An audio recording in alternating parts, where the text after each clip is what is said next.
지난 2016년 민원연은 퇴출이 필요한 종편 출연자로 조갑재, 아니 최순실 국정농단보다 이것은 문재인 국정농단 기도예요. 이영작, 거의 친박이 패족 비슷하게 되고 있지만 다 화려하게 또 돌아올 수 있는 기회가 있지 않나. 민영삼, 나쁘게 보면은 여자가 너무 나댄다.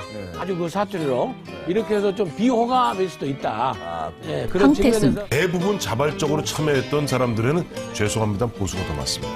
근거가 있나요? 있죠. 네, 보수 세력이 더 많이 참가했다는? 예. 아, 있어요? 어떤 겁니까? 제 눈입니다. 유근일 등 문재인 씨가 3학년이라면은 안희정 씨는 한 5학년 진보 좌파도 수준이 높아지는 게 낫지 않습니까? 11명을 선정했습니다. 그런데 이들은 2017년 3월 종편 재승인 심사를 기점으로 종편에서 대부분 사라졌습니다. 종편 떼찌 프로젝트 1년. 종편의 달라진 점과 아직도 여전한 점은 무엇인지 정리해봤습니다. 새로운 얼굴들로 채워진 종편 최다 출연 탑5. 1위는 이현종 문화일보 논설위원이, 2위는 이종근 데일리안 논설실장이 차지했습니다. 사실 이들은 이전에도 탑10에 들며 자주 출연한 문제적 패널이었습니다. 아베 보시지 않습니까? 아베 봐서 바로 트럼프한테 가서 모든 걸 다 주지 않습니까? 그러니까 그런 거 마찬가지로 외교는요, 결국 어쩔 수 없습니다. 우리가 강대국한테 우리가 가는 것이기 때문에 뭔가 우리가 좀 더 확실한 입장을 가지고 가야 되지 않는가 생각해요. 그러니까 이제 우리가 항상 정권이 바뀔 때마다 이런 데자뷰 같은 모습들을 반복되지 않습니까? 네. 그래서 이제 언론 장악 음모라고 이제 어떤 야당도 주장을 하지 않습니까? 예전에도 마찬가지로 사실 또 똑같은 주장을 민주당도 했습니다. 네. 그래도 마지막까지 정말 박 전 대통령을 위한 이야기들, 충성심 어린 이야기를 하면서 그 변함없는 충성심을 여전히 보여준 것 같습니다. 9년 전에 한나라당의 이 정현주 KBS 사장에 대한 배임 혐의 고발, 그 분명히 저도 잘못됐다고 생각을 하는데요. 그렇다면 그것이 9년 만에 똑같이 되풀이돼서는 저는 안 된다고 생각을 합니다. 그러니까 벼룩나무나 능수화는 둘 다 사찰에 많이 심어져 있는데 사찰에 왜 심냐면 한 1년 정도 자라다가 껍질 한번 벗겨지면 맨들맨들해지거든요. 그거를 스님들이 뭐라고 표현하냐면, 속세 때를 한번 딱 벗기고, 이제 번뇌를 벗기고, 드디어 이제 해탈의 경제에 들어섰다. 굳이 벼룩나무를 심으려는 의미가 자신이 나와서 그런 어떤 그 때를 한번 딱 이제 벗었다라는 의미가 아니었겠느냐라고. 한마디로 보수적 막말 패널의 계보를 잇고 있다고 하겠습니다. 그렇다면 달라진 점은 무엇일까요?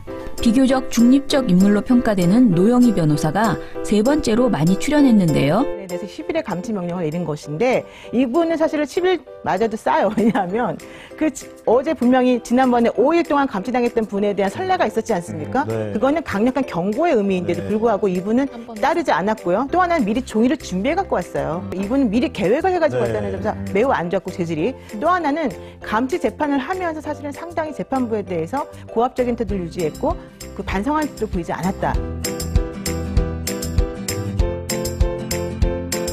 이렇게 합리적 패널이 탑10 안에 든 것은 종편의 변화라고 할 수 있습니다. 그러나 종편은 아직 멀었습니다. 종편의 극우 보수 편향은 여전하기 때문이죠. 이번에는 MBN이 눈에 띕니다. MBN에 여당 정치인이 19번 출연하는 동안 야당 정치인은 무려 32번 출연했습니다.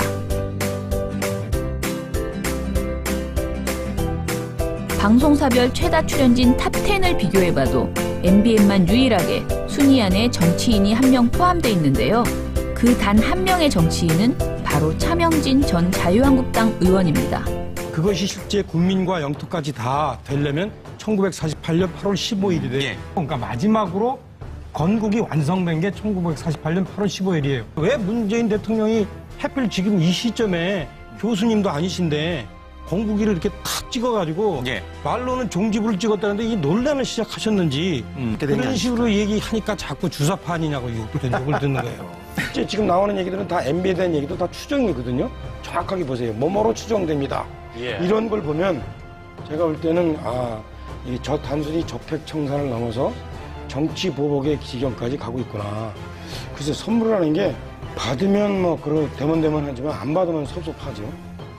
제가 문재인 대통령이 진짜로 협치를 하려고 그랬으면 저 같은 야당 원외위원장한테도 하나 짠 거를 하나 보내주셨으면 제가 오늘 또 아까도 나와서 좀 더 문 대통령께 좋은 말씀을 했었을 텐데.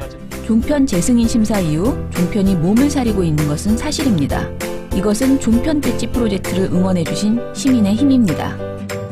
막말과 편파 보도를 일삼는 종편이 퇴출되는 그날까지 민원연은 감시를 멈추지 않겠습니다. 종편에서 대부분 사라졌습니다. 종편 떼찌 프로젝트 1년. 종편의 달라진 점과 아직도 여전한 점은 무엇인지 정리해봤습니다. 새로운 얼굴들로 채워진 종편 최다 출연 탑5. 1위는 이현종 문화일보 논설위원이, 2위는 이종근 데일리안 논설실장이 차지했습니다.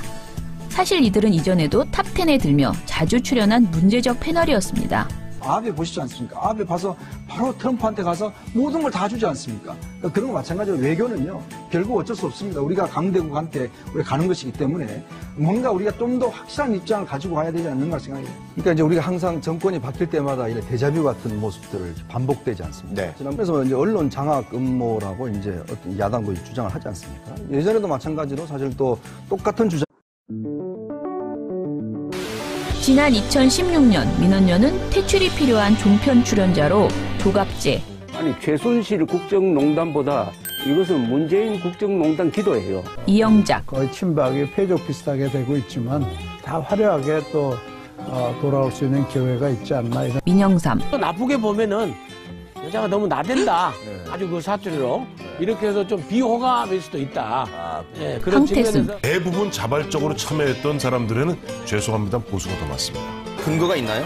있죠. 네, 보수 세력이 더 많이 참가했다는? 예. 아, 있어요? 어떤 겁니까? 제 눈입니다. 유근일 등 문재인 씨가 3학년이라면은 안희정 씨는 한 5학년 진보좌파도 수준이 높아지는 게 낫지 않습니까? 11명을 선정했습니다.